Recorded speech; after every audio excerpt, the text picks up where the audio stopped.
Gravando. Olá, estaremos aqui retornando novamente à nossa aula de introdução ao Velho Testamento e quero convidar você para caminhar comigo nos profetas maiores que estamos terminando aqui nessa nossa abordagem sobre os profetas maiores. Falaremos hoje sobre Daniel. Tá? Daniel é um profeta bem conhecido do Velho Testamento.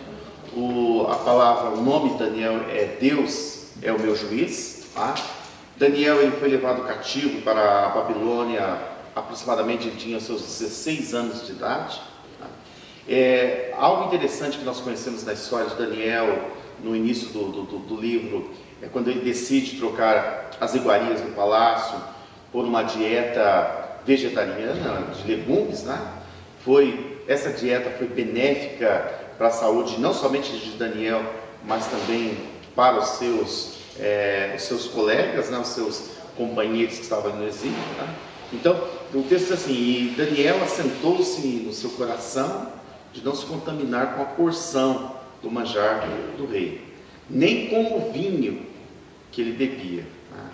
Portanto, ele fez essa opção, né, para o eunuco do rei conceder esse desejo dele fazer uma dieta diferenciada ali. Nós vamos encontrar isso aí lá no primeiro capítulo, ali em Daniel, capítulo 1, versículo de número 8. Tá? Daniel, ele é levado cativo, tá? Ele serviu no palácio durante aproximadamente 69 anos. Daniel, há alguns autores que acreditam que Daniel possa ter voltado do exílio já velhinho, tá? Mas não é assim, nós não temos assim um dado muito histórico. Mas o interessante é que ele fica durante 69 anos servindo no palácio. E Daniel ele serve para 4 reis, né? Ou seja, 4 imperadores. Tá? O primeiro imperador é o Nabucodonosor, o babilônico. Você vai encontrar no capítulo 1, o versículo 1. Depois, o capítulo 7, o versículo também número 1, Daniel faz um relato que ele serve a Beltesazar, outro babilônico. Tá? No capítulo 9, o versículo 1, você vai encontrar Daniel servindo a Dário, um imperador dos Medos. Né?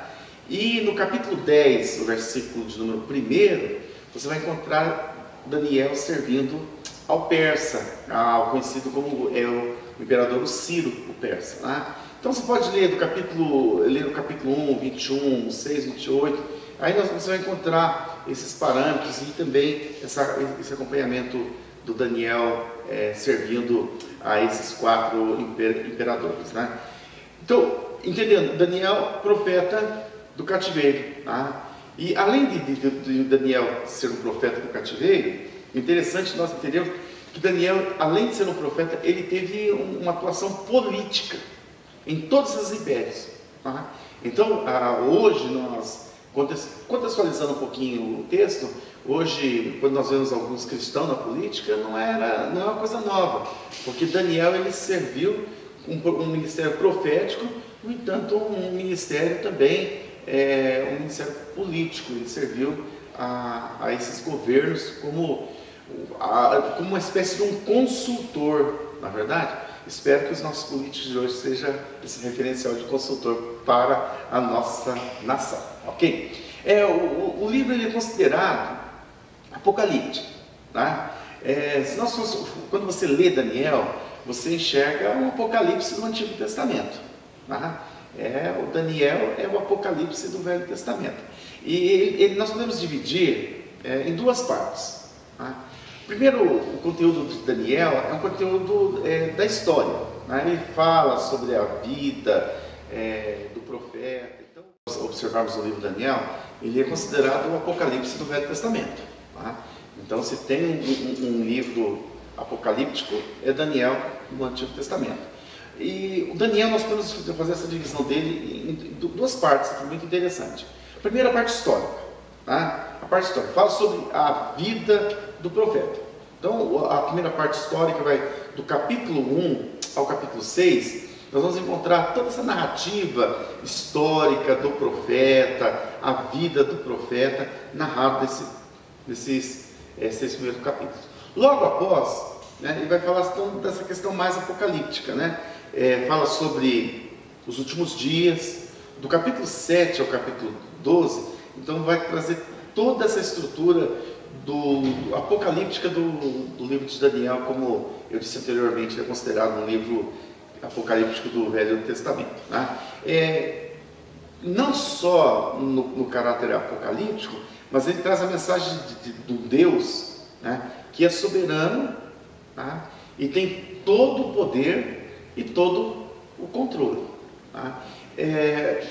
O Daniel, ele tem uma singularidade muito interessante, como vários outros profetas, a autenticidade dele é referida por Jesus. Jesus confirma a autenticidade e revelação desse livro.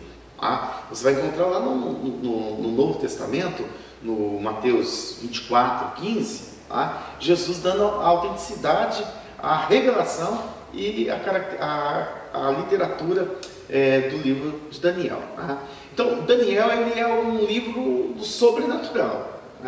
Ele interpreta 2 sonhos do rei Nabucodonosor que se cumpriram. Então, às vezes as pessoas têm essa dificuldade, é difícil dele, não. Ele tem esse lado sobrenatural também, agindo na vida de Daniel, o aspecto revelativo, discernindo, e o livro, nesse aspecto sobrenatural, nós vamos encontrar então Daniel trabalhando, Deus usando Daniel, revelando e interpretando, trazendo as interpretações dos sonhos do rei Nabucodonosor. Lá nós vamos encontrar isso aí no capítulo 2, do verso 31 ao 45, e também Daniel capítulo 4, do verso 9 ao verso 16. Outra coisa também sobrenatural que nós vamos encontrar em Daniel é a mão misteriosa, né, escrevendo na parede. A mão misteriosa escrevendo na parede o destino da Babilônia, né, e Daniel faz a leitura, lá no capítulo 5.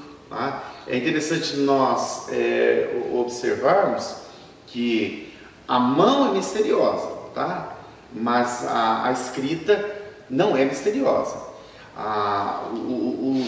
O pessoal da Babilônia, os magos, os assessores do rei ali, os sábios, conhecidos assim como os sábios dos reis, do rei, não conseguem ler a escrita, porque a escrita, provavelmente, ela estava escrita numa fala hebraica e também havia uma tonalidade um pouco ali do aramaico.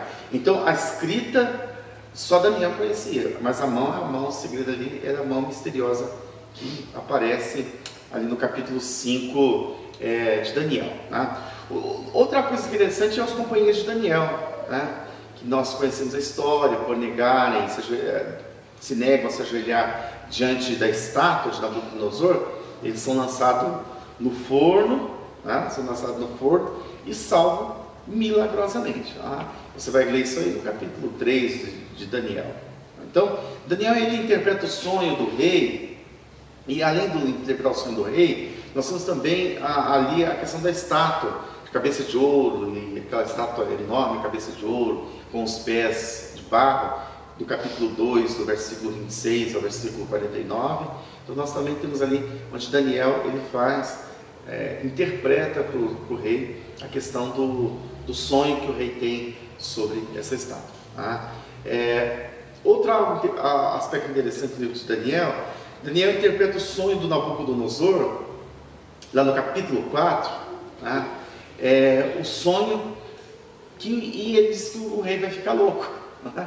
Ele interpreta o sonho do rei e traz a sentença para o rei, que o rei vai ter aquele momento daquele período de loucura narrado ali no capítulo 4 a seguir.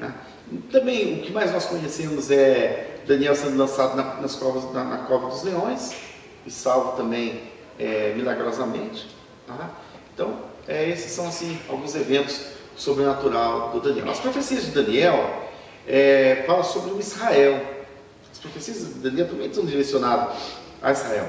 Fala do Israel, que está no cativo, mas fala sobre o primeiro advento e a morte também do Messias. Então Daniel, ele também tem esse caráter messiânico, né? Ele fala sobre um Israel, ali sobre a destruição de Jerusalém, tá? Fala sobre a destruição de Jerusalém, mas Daniel também ele fala sobre a vinda do anticristo, tá? Então esse aspecto vivencial do Israel, um aspecto messiânico, mas um aspecto também já escatológico para os nossos dias de hoje, tá?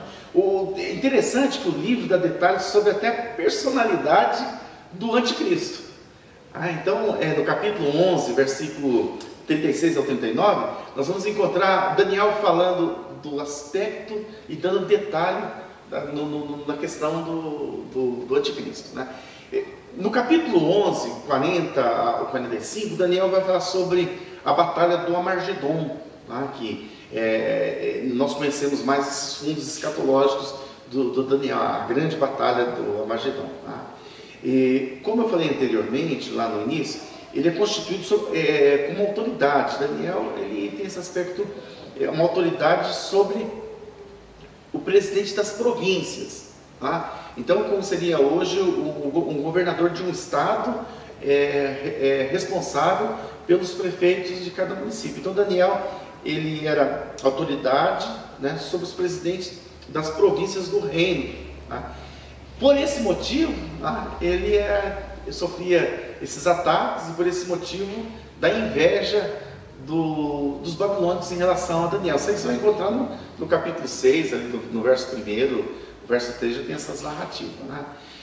Algo interessante, sem nenhum temor, né, sem nenhum temor humano, né, e nem em relação a afrontar, mas o Daniel, ele desrespeita a proibição do rei Dário sobre fazer petições a qualquer Deus ou a qualquer homem, se não fosse a ele, lá no capítulo 6, no verso 10. Mas esse temor de Daniel não é o que o Daniel ele está desrespeitando. O temor de Daniel ultrapassa o temor humano. Ele teme ao Senhor Deus, ele não deixa de perder os seus princípios ali, que era fazer a sua oração. Então, ele orava, a palavra de Deus, que ele orava, dava graças a Deus 3 vezes ao dia. Os seus companheiros com a inveja já sabiam em que ponto eles podiam pegar Daniel. Então, ele é lançado lá na cova dos leões pelo rei, né? Foi salvo milagrosamente. A oração de Daniel, ao compreender que os tempos do cativeiro estavam encerrando, nós vamos encontrar lá no capítulo 9, no verso 4 ao verso 19. Daniel, ele ora, tá? Ele ora e ele entende, Deus traz esse conhecimento dele, que o fim do cativeiro já está terminando, né?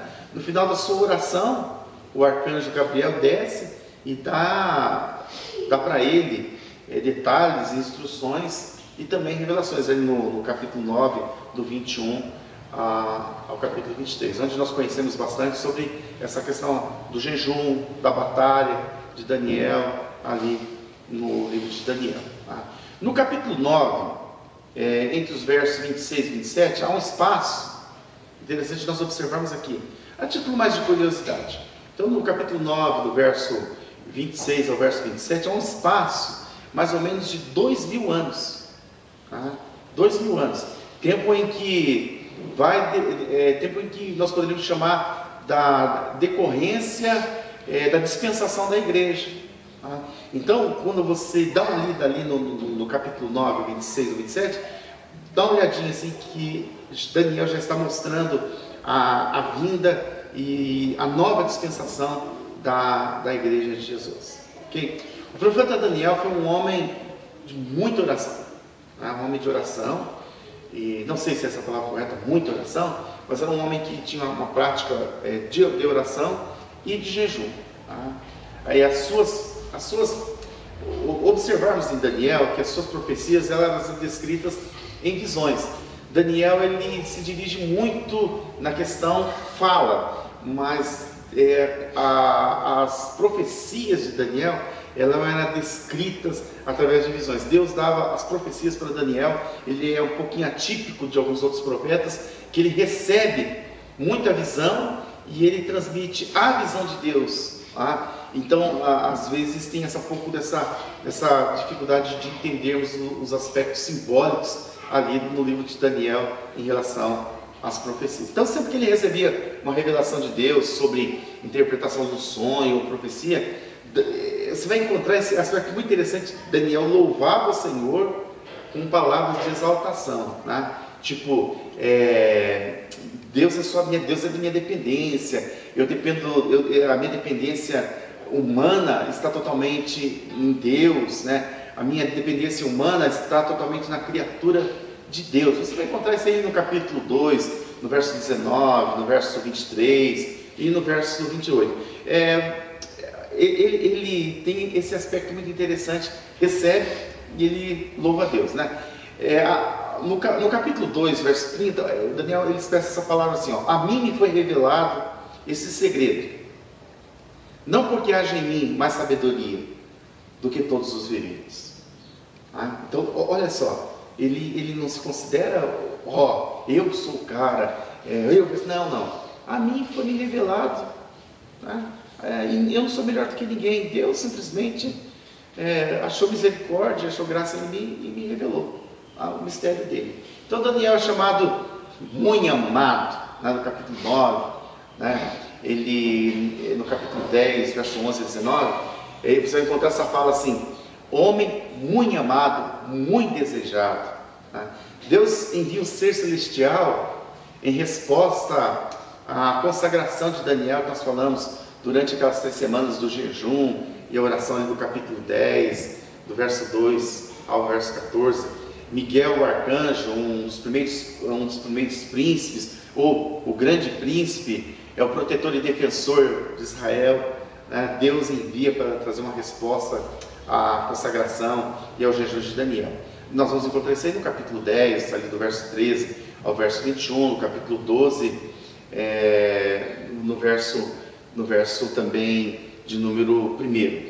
E também nós vamos encontrar essas declarações, dando um pulo lá para o Novo Testamento, no livro de Judas. Judas, no verso 9, faz menção da oração do Daniel, da resposta.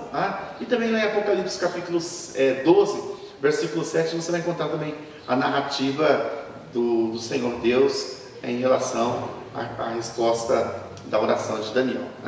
Daniel, ele deseja entender o significado das suas revelações. Seria normal para cada um de nós querer entender aquilo que o Senhor está falando para nós, no capítulo 12, verso 8. E a resposta vem da seguinte forma: vai, Daniel, porque essas palavras elas estão fechadas, estão seladas, até o tempo do fim. No capítulo 12, versículo 8, versículo 9, nós vamos encontrar essas narrativas. Tu, porém, no capítulo verso 9, tu, porém, vai até o fim, porque repousarás e estarás na tua sorte no fim dos teus dias. Então, querido, não se preocupe, algumas coisas que Deus vai falar para você, você não vai entender, e talvez isso não é para aquele momento ali. Deus reservou para os momentos especiais, como nós encontramos aqui em Daniel capítulo 12, versículo de número 8, Deus dizendo: Daniel, fique tranquilo, essas palavras elas estão fechadas, e elas estão seladas, e ela é para o fim. Então, fica tranquilo, querido, quando Deus trazer uma palavra para o seu coração, Deus trazer uma palavra para você, ok? Você pode permanecer tranquilo que se Deus não revelou para você, é que não é o momento exato daquela palavra, ok?